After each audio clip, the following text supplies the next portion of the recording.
तृतीय श्रेणी वृत्ति परीक्षा पे जे आम विज्ञान किसी क्वेश्चन आंसर आलोचना करवा। प्रथम प्रश्न अच्छी केउं गछर कांड सबल नुहे। ऑप्शन अच्छी आंब ना पणस ना पिजुड़ी ना कखारू। तेरे जदि आम देखा आंब गछ यार सबल कांड अच्छी, पिजुड़ी गछर मध्य सबल कांड अच्छी, पणसर मध्य सबल कांड अच्छी, किंतु कखारू एक लता एवं यार दुर्बल कांड रही। तेणु प्रश्न कही केउं गछर कांड सबल नुहे। तेणु ऑप्शन घ कखारू हो राइट आंसर, कारण कखारू गछर कांड सबल नुहे। ऑप्शन घ हो ठीक उत्तर। यापर 2 नंबर प्रश्न केउं गछर कांड दुर्बल नुहे। ऑप्शन अच्छी जह्नी ना काकुड़ी ना सागवान ना कलरा। तेबे केउं गछर कांड दुर्बल नुहे। एथिरे जह्नी यार कांड दुर्बल अटे लता, काकुड़ी मध्य लता तेणु यार कांड दुर्बल अटे, कलरा मध्य लता यार कांड दुर्बल अटे, किंतु सागवान एक विशालकाय गछ आ यार कांड सबल अटे। तेणु ऑप्शन ग सागवान गछ जार कि कांड दुर्बल नुहे। तेणु ऑप्शन ग हो राइट आंसर। यापर 3 नंबर प्रश्न केउं गछरे थरे मात्र फल हुए। ऑप्शन अच्छी आंब ना नड़िया ना कदली ना बेल। तेबे ऑप्शन ग रे अच्छी कदली। यही कदली गछरे केवल थरे मात्र फल होता है। तेणु ऑप्शन ग हो राइट आंसर। यापर 4 नंबर निम्नोक्त मध्यरु केउंटी गुड़म जातीय गछ। गुड़म जातीय गछ केउंटी। ऑप्शन अच्छी काकुड़ी ना भेंडी ना कलरा ना सजना। तेबे भेंडी हूँ गोटे छोट उद्भिद, छोट गछ। तेणु ये भेंडी हूँ गोटे गुड़म जातीय उद्भिद। तेणु ऑप्शन ख हो राइट आंसर। यापर 5 नंबर निम्नोक्त मध्यरु केउंटी बुदाड़िया गछर अंतर्भुक्त नुहे।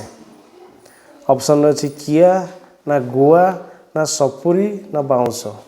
एथिरे बुदाड़िया गछ माने गोटे गछ जदि आम लगेदेवा तेबे सेथिरु बहुत गछ बाहर सेटा हूँ बुदाड़िया गछ। तेबे किया गछ कियार बहुत मेंटा थाए। तेणु किया गोटे बुदाड़िया गछ। सपुरी मध्य गोटे लगेदेले आहरी अधिक गछ बाहरी थाए। बाउंसरे मध्य गोटेरु अधिक सृष्टि होता है, किंतु गुआ गछ केवल जदि गोटे लगेगा से गोटे ही बड़ हम और से फूल फल हम। तेणु ऑप्शन ख हो राइट आंसर गुआ, जे कि गोटे बुदाड़िया गछर अंतर्भुक्त नुहे। ऑप्शन ख हो ठीक आंसर। यापर 6 नंबर प्रश्न निम्नोक्त मध्यरु केउंटी बुदाड़िया गछ अटे। जामु ना बिलाती ना अरख ना लंका। तेज बुदाड़िया गछ एमध्यरु कौटा अरख। ऑप्शन ग रे अच्छी अरख। ये अरख हो बुदाड़िया गछ। आ जामु बिलाती एवं लंका एगुड़ा केवल गोटे गोटे ही सिंगल गछर अंतर्भुक्त। तेणु अरख जे कि एक बुदाड़िया गछ। ऑप्शन ग हो राइट आंसर। यापर 7 नंबर सबुठारु बड़ घास गछर नाम कौन। ऑप्शन अच्छी गहम ना धान ना कदली ना सारू। तेबे ये घास गुड़िक आम जब विचार करवा ए धान और गहम आसो, किंतु ये धान गहम गछ को जब विचार करवा तेरे गहम हूँ धान ठू बड़। तेणु ऑप्शन क गहम हो ठीक आंसर। यापर 8 नंबर तुम अंचल गछ मानक मध्यरु केउंटी बहु वर्ष हैला अच्छी। बरगछ ना किया गछ ना बैगण गछ ना नलिता गछ। तेबे किया बैगण और नलिता ये गछ गुड़िक अल्प दिन बचे, किंतु बरगछ बहु दिन बंचिकी रही। तेणु ऑप्शन क हो ठीक आंसर, कारण ये बरगछ जे कि आम अंचल गछ मानक मध्यरु बहु वर्ष हैला बंचिकी रही। ऑप्शन क हो राइट आंसर। तेरे देखा केउंटी एक लता जातीय उद्भिद नुह। ऑप्शन अच्छी पान पदिना पटल और शिंब। जदि देखा पान ये हूँ एक लता जातीय उद्भिद, पटल लता जातीय उद्भिद, शिंब लता जातीय उद्भिद, किंतु पदिना जे कि एक छोट बुदाड़िया गछ। तेणु पदिना हो ठीक आंसर, जे कि एक लता जातीय उद्भिद नुहे। ऑप्शन ख हो ठीक आंसर। यापर 10 नंबर मांडिया केउं जातीय गछ। ଲତା ନା ଗୁଳ୍ମ ନା ଗୁଚ୍ଛ ନା ପ୍ରଧାନ। ତେବେ ମାଣ୍ଡିଆ ହେଉଛି ଗୁଳ୍ମ, ଛୋଟ ଛୋଟ ଉଦ୍ଭିଦ ଗୁଡ଼ିକୁ ଆମେ ଗୁଳ୍ମ କହିବା। ଅପସନ୍ ଖ ହେଇଯିବ ଠିକ୍ ଆନ୍ସର୍। ଏହାପରେ 11 ନମ୍ବର, କେଉଁ ଗଛର ଫୁଲକୁ ଭଣ୍ଡା କୁହାଯାଏ? ଅପସନ୍ ଅଛି କଦଳୀ ନା ଅମୃତଭଣ୍ଡା ନା ତାଳ ନା ସାରୁ। ତେବେ କେଉଁ ଗଛର ଫୁଲକୁ ଭଣ୍ଡା କୁହାଯାଏ? ଏହା ହେଇଯିବ କଦଳୀ। କଦଳୀ ଗଛର ଫୁଲକୁ ଭଣ୍ଡା କୁହାଯାଏ। ତେଣୁ ଅପସନ୍ କ ହେଇଯିବ ରାଇଟ୍ ଆନ୍ସର୍। ଏହାପରେ 12 ନମ୍ବର ପ୍ରଶ୍ନ, କେଉଁଟି ଏକ ଡାଳ ନଥିବା ଗଛ ଅଟେ? ଅପସନ୍ ଅଛି କଦଳୀ, ଆମ୍ବ, ତାଳ ଏବଂ ଭେଣ୍ଡି। ଯଦି ଆମେ ଦେଖିବା ଆମ୍ବର ଡାଳ ଅଛି ଆଉ ଭେଣ୍ଡିର ମଧ୍ୟ ଛୋଟ ଛୋଟ ଡାଳ ଅଛି, କିନ୍ତୁ କଦଳୀ ଏବଂ ତାଳ ଏ ଦୁଇଟି ଯାକ ଗଛରେ ଡାଳ ନାହିଁ। ତେଣୁ ଅପସନ୍ କ ଏବଂ ଖ ଦୁଇଟା ଯାକ ହୋଇପାରିବ ଉତ୍ତର।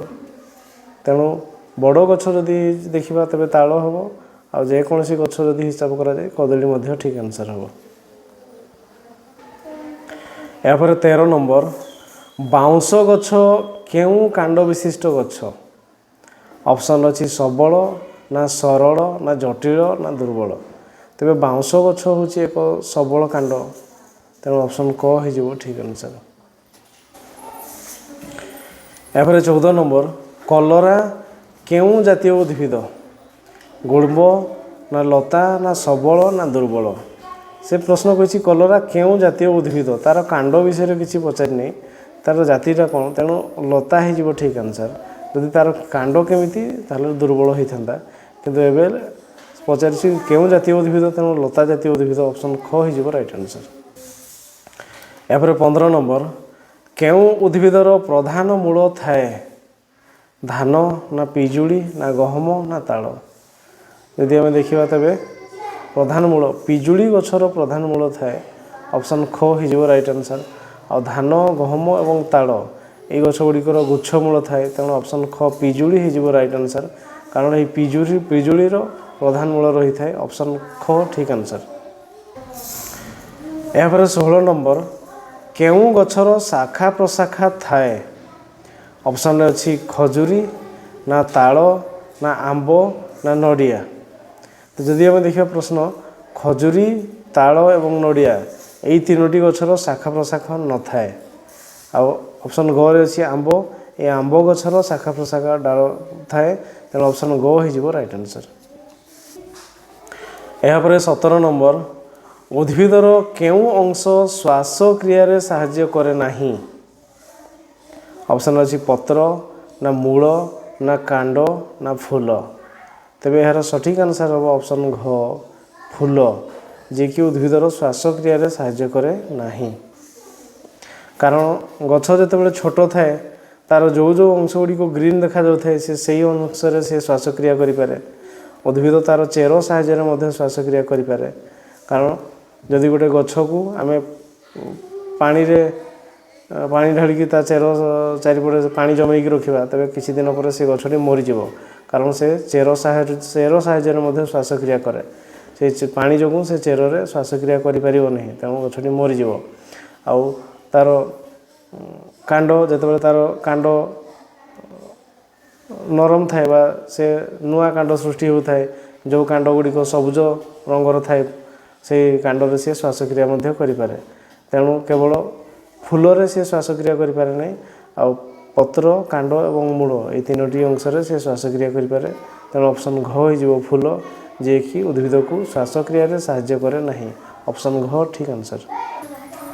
ଏହାପରେ 18 ନମ୍ବର, କେଉଁଟି ପତ୍ରର କାର୍ଯ୍ୟ ନୁହେଁ? କେଉଁଟି ପତ୍ରର କାର୍ଯ୍ୟ ନୁହେଁ? ଅପସନ୍ ଅଛି ଖାଦ୍ୟ ପ୍ରସ୍ତୁତି ନା ଶ୍ୱାସକ୍ରିୟା ନା ଜଳ ଶୋଷଣ ନା ସୌନ୍ଦର୍ଯ୍ୟ ବୃଦ୍ଧି। ତେବେ ପତ୍ର ଖାଦ୍ୟ ପ୍ରସ୍ତୁତି କରେ, ଶ୍ୱାସକ୍ରିୟା ମଧ୍ୟ କରେ, ସୌନ୍ଦର୍ଯ୍ୟ ବୃଦ୍ଧିରେ ମଧ୍ୟ ସାହାଯ୍ୟ କରିଥାଏ। କିନ୍ତୁ ଜଳ ଶୋଷଣ, ଅପସନ୍ ଗରେ ଅଛି ଜଳ ଶୋଷଣ। ଜଳ ଶୋଷଣ ପତ୍ରର କାର୍ଯ୍ୟ ନୁହେଁ। ଜଳ ଶୋଷଣ ହେଉଛି ମୂଳର କାର୍ଯ୍ୟ, ସେଇ ମୂଳରେ ଯେଉଁ ଚେର ଅଛି ତାହାର କାର୍ଯ୍ୟ। ଅପସନ୍ ଗ ଜଳ ଶୋଷଣ ହୋଇଯିବ ଠିକ୍ ଆନ୍ସର୍, ଯାହାକି ପତ୍ରର କାର୍ଯ୍ୟ ନୁହେଁ। ଅପସନ୍ ଗ ଠିକ୍ ଆନ୍ସର୍। ଏହାପରେ 19 ନମ୍ବର, କେଉଁ ଉଦ୍ଭିଦ ଗୁଳ୍ମ ଅଟେ? ଗୁଳ୍ମ ମାନେ ଛୋଟ ଛୋଟ ଉଦ୍ଭିଦ ଗୁଡ଼ିକୁ ଆମେ ଗୁଳ୍ମ କହିବା। ଅପସନ୍ରେ ଅଛି ବାଇଗଣ ନା ଲେମ୍ବୁ ନା ତାଳ ନା ଅମୃତଭଣ୍ଡା। এই ବାଇଗଣ ହେଉଛି ଗୋଟେ ଛୋଟ ଉଦ୍ଭିଦ ଯିଏକି ଅଳ୍ପ ଦିନ ବଞ୍ଚେ, ତେଣୁ ଆଉ ଏହାର ଆକୃତି ମଧ୍ୟ ସେ ଛୋଟ ସାଇଜ୍ର ଛୋଟ, ତେଣୁ এই ବାଇଗଣ ହେଉଛି ଗୁଳ୍ମ। ଅପସନ୍ କ ହୋଇଯିବ ରାଇଟ୍ ଆନ୍ସର୍।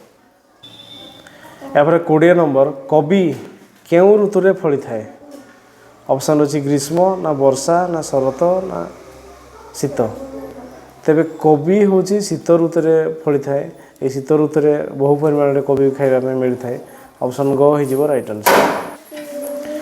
ଏହାପରେ 21 ନମ୍ବର, କିଆ ଫୁଲ କେଉଁ ଋତୁରେ ଫୁଟିଥାଏ? କିଆ ଫୁଲ କେଉଁ ଋତୁରେ ଫୁଟିଥାଏ? ଅପସନ୍ ଅଛି ଗ୍ରୀଷ୍ମ ନା ବର୍ଷା ନା ଶୀତ ନା ବସନ୍ତ। ତେବେ କିଆ ଫୁଲ ହେଉଛି ବର୍ଷା ଋତୁରେ ଫୁଟିଥାଏ। ଅପସନ୍ ଖ ହୋଇଯିବ ରାଇଟ୍ ଆନ୍ସର୍। ଏହାପରେ 22 ନମ୍ବର, ଫୁଲ ନଥିବା ଉଦ୍ଭିଦକୁ କି ପ୍ରକାର ଉଦ୍ଭିଦ କୁହାଯାଏ? ସପୁଷ୍ପକ ନା ସବଳ ନା ଦୁର୍ବଳ ନା ଅପୁଷ୍ପକ। ପ୍ରଶ୍ନ ହେଉଛି ଫୁଲ ନଥିବା ଉଦ୍ଭିଦକୁ ଅପୁଷ୍ପକ ଉଦ୍ଭିଦ କୁହାଯାଏ ଏବଂ ଫୁଲ ଥିବା ଉଦ୍ଭିଦକୁ ସପୁଷ୍ପକ ଉଦ୍ଭିଦ କୁହାଯାଏ। ତେଣୁ ଅପସନ୍ ଘ ହୋଇଯିବ ରାଇଟ୍ ଆନ୍ସର୍, ଅପୁଷ୍ପକ ଉଦ୍ଭିଦ। କାରଣ ଫୁଲ ନଥିବା ଉଦ୍ଭିଦକୁ ଅପୁଷ୍ପକ ଉଦ୍ଭିଦ କୁହାଯାଏ। ଅପସନ୍ ଘ ହୋଇଯିବ ଠିକ୍ ଆନ୍ସର୍।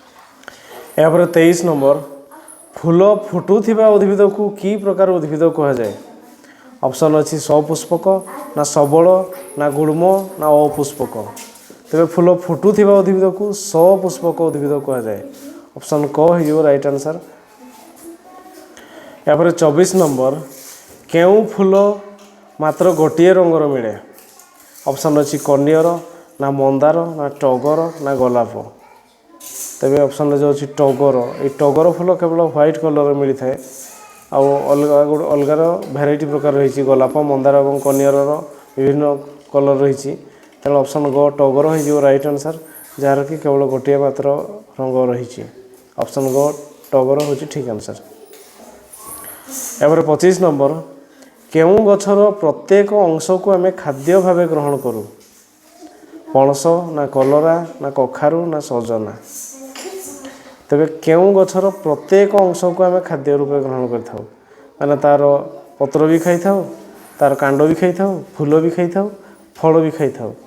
ତେବେ କଖାରୁ ହୋଇଯିବ ରାଇଟ୍ ଆନ୍ସର୍, କାରଣ এই କଖାରୁର ଫୁଲ, ତା'ର ପତ୍ର, ତା'ର କାଣ୍ଡ ଏବଂ ତା'ର ମଞ୍ଜି, ଏଗୁଡ଼ା ସବୁ ଫଳ, ଏଗୁଡ଼ା ସବୁ ଆମେ ଖାଦ୍ୟ ରୂପେ ଗ୍ରହଣ କରିଥାଉ। ଅପସନ୍ ଗ ହୋଇଯିବ ରାଇଟ୍ ଆନ୍ସର୍।